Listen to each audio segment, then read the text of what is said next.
It's my pleasure to introduce you to first speaker. And the first speaker is Diego Han from Croatia. He's a PhD candidate at the University of Zagreb in modern and contemporary Croatian history. He did his MA at the University of Pula, also in Croatia. And now he's working at the Center for Historical Research in Romania. I will mention from his publications one because it is directly connected to our topic. It is from postmodernity to a post-truth society, and it appeared in the Journal of Comparative Studies last year. Diego Han will talk about the post-truth bias and historical perspective, and I hope it's enough to 20 minutes for you. That's fine. So let's start.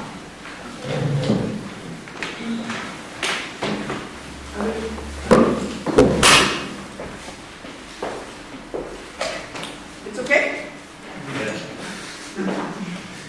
Okay, so good morning to everyone. Once again, my name is Diego. I think you already know maybe too much about me, so I won't lose any more time on this.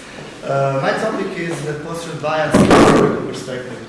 First of all, I would like to say that I'm a historian, so probably I'm not going to go that deep into the media landscapes, and I'm going to have obviously a historical perspective on this topic. I had an introduction, but actually the introduction has already been done, and I'm going to talk actually about the three questions I'm going to address today. As a historian, when I see post, I immediately think about what was happening before. So if we're talking about post, there should be something ante, something pre.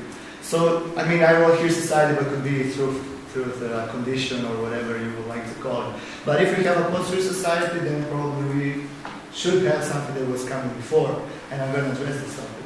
The second question would be, what is the time and the social frame of this post-truth society, if you would like to call it that way? And the last question will be, what are the causes? As you might see, this is maybe a more general approach to this topic, so maybe it could work as a good introduction to the topics that are going to be discussed later during these days. So the introduction, I really thought about being very brief, but I think I'm going to skip it almost. Only one thing I'm going to say. Actually, the Oxford Dictionary had two definitions about the post-truth, and the first definition was it was like stating that in a post-truth condition, like the truth is unimportant and irrelevant, and this was actually the first definition that they quickly changed, and I think they did a correct thing because, as the first keynote speaker said, I think that today the truth is actually not unimportant or irrelevant, but very, very important, and people are actually desperate to find the truth and desperate for the truth, and not that it's irrelevant or unimportant. The second thing, and the definition from which I will base on my presentation on, is the one that says that the post-truth is a condition where facts are less influential than emotions and public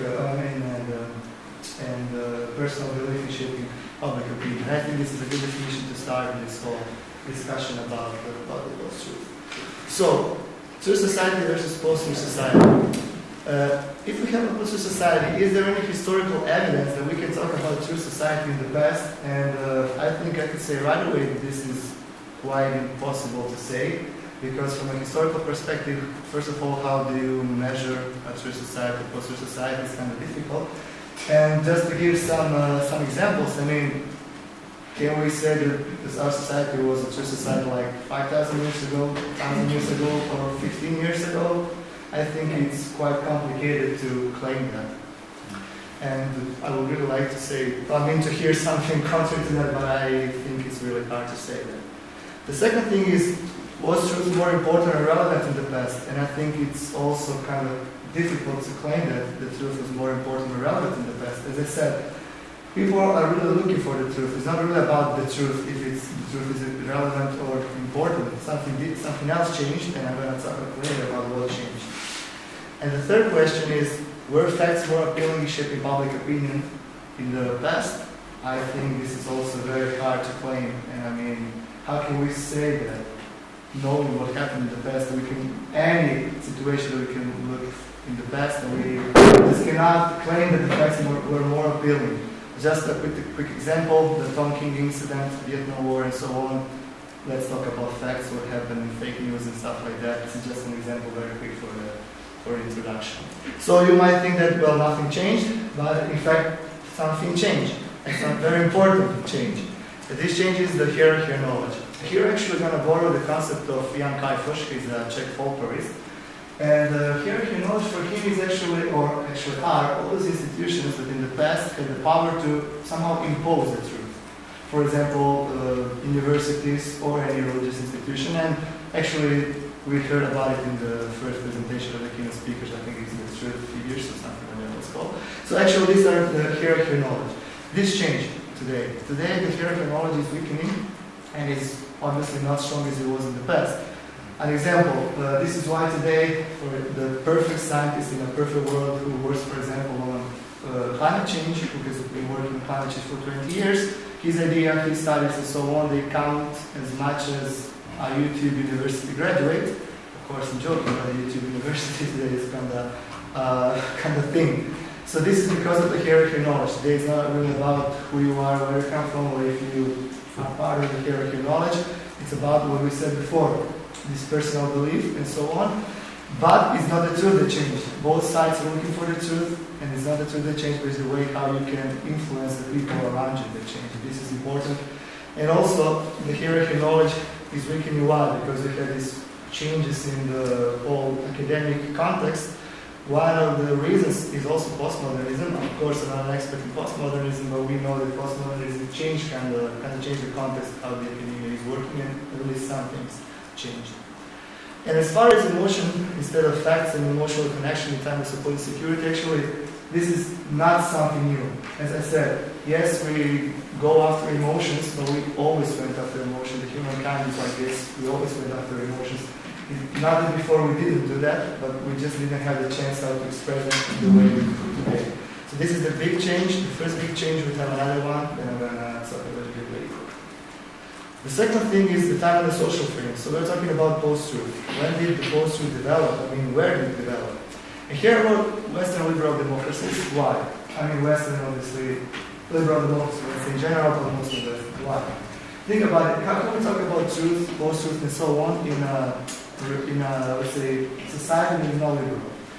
The most simple example is the totalitarian regime, as Hannah Arendt and Emilio Gentile have shown, for example, for Nazism and fascism. Those were spectacles when the truth was something else, and then we can talk actually there, we can talk about maybe post-truth in a real post-truth meaning, whatever it is, like let's say post-truth. We can just say the same thing for example, dictatorships and so on. Why? Because in that societies, the individual did not have the right for the truth. You're not free to get to the truth. You cannot do what we're doing today, or what some people are doing today. That the truth is something that is very, how can I say, it's really imposed in a way that if you go against it, you can go as far as losing your life. So talking about truth, post-truth in that kind of regimes, I think doesn't really make sense from a historical perspective. Also, why in the field of political communication? I mean, I saw there will be a presentation about the non-political aspects of post-truth, but my point is like, if Hillary Clinton won the elections, and if the referendum on Brexit had a different outcome, I don't think we would be here today. I think there would not be this whole thing about post-truth and so on. Why? Because actually it was a almost completely political thing. For example, if something similar to the shock for the establishment that happened in the Western society happened somewhere else in the world, I don't know, in Japan or in Russia, I don't think we're going to be talking about post-truth, because actually this is something that is closely connected to the political situation and the political context in the Western liberal democracies today. So this is actually this frame that started the whole post-truth, and this is why I say, and I think it's mostly political. Obviously there are other aspects, like for example the financial, like how can I say, positive outcomes that some people can have from this. For example, the guys in Macedonia, a very famous example, they were doing fake news and so on. But everything actually was about politics still. I mean, yes, few of them gained some money from that, but they never did it if it wasn't for the political communication and for the political context. So mostly it is political. Obviously there are other aspects, but mostly political.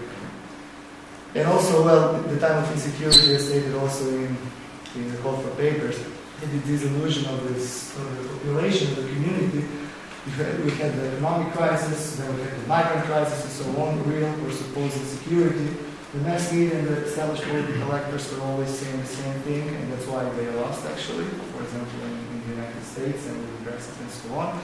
And in the time of this real or supposed insecurity, people actually tried to find refuge in alternative truths, conspiracy theories, and fake news or whatever, which once again doesn't mean that they were not looking for the truth, and the truth was not important. It was crucial for them. They were just very disillusioned by the way it was presented so far. But this is something that changed not because of the truth, it changed because of the way they could get to an alternative truth. And the causes, obviously we got to talk about some type of causes, the theoretical. And now we get to the whole postmodernism discussion. Did postmodernism cause the post-truth? Some will say yes, because the deconstruction of the big narratives, the reality, the truth, and so on, somehow trickled down to the community, to the society. Now people actually can have this personal truth, and in fact everything is about discourse, and so facts are not that important as they were before.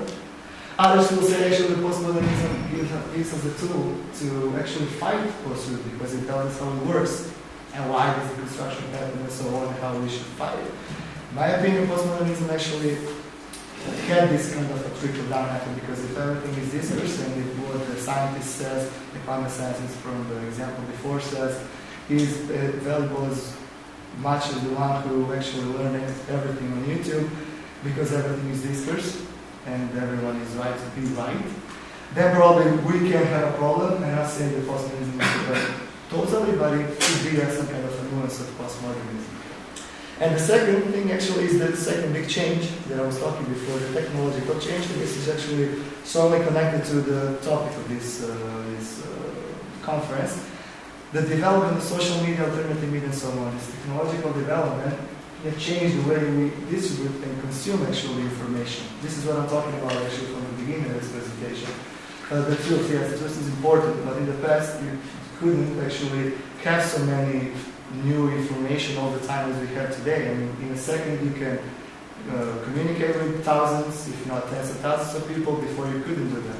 This means what? That in the past we didn't know actually, we cannot say in the past people were more connected to the truth, they were more after facts and so on, because actually this whole context changed of how you get information. So this is actually the crucial thing in my opinion about the whole post-truth idea. Not about the truth, but about how you share information and how you consume and actually build these informations. And so the conclusion is, from a historical point of view, the post-truth is really an ambiguous concept, because as I said before, you cannot talk about post-truth. At least, I mean, post-truth as a construction is not probably the correct one, because we're not talking about the truth. We could talk about post-communication or whatever, it's not the right word. Anyway, this is what changed. This is the big novelty of the post-truth society, if you want to call it the way. The first one, as I said, the weakening of the hierarchy of knowledge. This changed, and now everyone can challenge the hierarchy of knowledge. Obviously, this is not something negative at all. It doesn't have to be negative, but it can be negative, and what we call post-truth actually is the negative aspect, or the possibility of challenging this hierarchy of knowledge. And the second big change, as I said this a few moments ago, the technological change in the communication system. I think Umberto Eco described and summed up this change very well when he said that in the past, if you had a fake idea, I mean, if you could have it on purpose or not, or if you believed in something that was false or wanted actually to share on purpose something, you would probably go to the local pub, share it with your friends, with some people there. If you were lucky, somebody else would listen to you, but it would stay there. You can have the technological possibility to share this information or disinformation as you wish around the globe. Now you can do this. You just go, you didn't even have to go out of your room, just by one click, if you're good enough, you can share your information on the fake news or whatever it is to the world. This is the big change. This is not about the truth, this is about how you share information. And so we have this hierarchy of knowledge which is not strong as it was before. We have this technological change which gives us the possibility to connect to the people who think as we do, and when we connect with people who think as we do, then we don't need to challenge what we think, because we have this constant, let's say, confirmation of our ideas. We had also a time of insecurity, and in time of insecurity, obviously, emotions play a very important role, and this is something I think very general that worked throughout history. When emotions get stronger, our rational part gets weaker, which means that actually we tend to look for what we need in order to overcome this insecurity, which is actually strongly connected to the personal truth, because we all have our version of how to solve a problem personally if emotions are what we are facing or reasoning to. But if we have a personal truth, that means that we can challenge everyone. And if we can challenge everyone, this is also because of postmodernism, who says that everything is discourse, according to which actually everything is discourse. And postmodernism, in the end, is actually the reason why the hierarchy of knowledge is not as strong as it was before. Thank you very much for your attention.